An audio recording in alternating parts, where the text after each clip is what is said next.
Денеска православната црква ги празнува светиот Аверки Рамноапостолен и преподобниот Лот.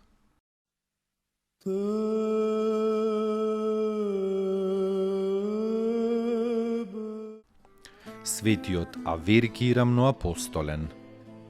Во времето на царот Антонин, светиот Аверки бил епископ во градот Ерапол Фригиски.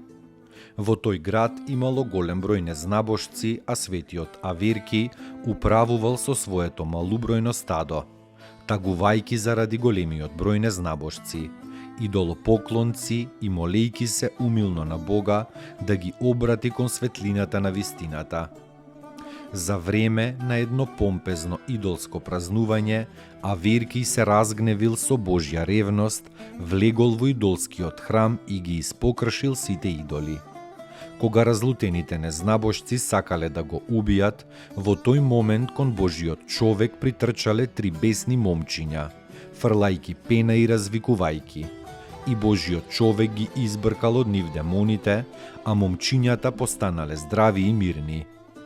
Кога го виделе тоа незнабожците, својот гнев го претвориле во восхитување на Христовиот чудотворец и веднаш 500 од нив примиле крштевање. Малку по малку и целиот град Ерапол поверувал во Христа и се крстил. Началникот на областа Публи имал слепа мајка.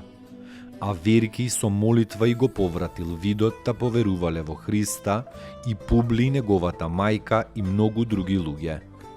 Во староста Аверки се прочули во Рим, каде што ја исцелил безумната царска ќерка.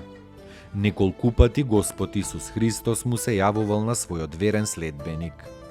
Луѓе одблиску и оддалеку доаѓале кај него за чудотворна помош при неизлечливите маки.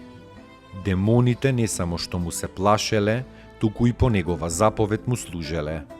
Според упатството на самиот Господ, го проповедал Евангелието и по Сирија и по Месопотамија. Во длабока старост се представил на својот љубен Господ во градот Ерапол кон крајот на вториот век.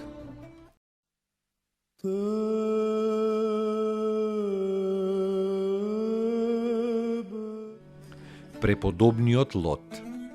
Голем египетски подвижник, современик на Арсени Велики и на Агатон, се подвизувал во манастир близу до едно езеро крај градот Арсиној и многу ги упатувал браќата на патот на спасението. Негов близок другар и советник му бил Ава Јосиф. Еднаш Лот му рекол на Јосиф: Аво, јас постам колку што можам, држам молитва и безмолвие, и размислувам и уште според силата се чувам од нечисти мисли. Што уште да направам?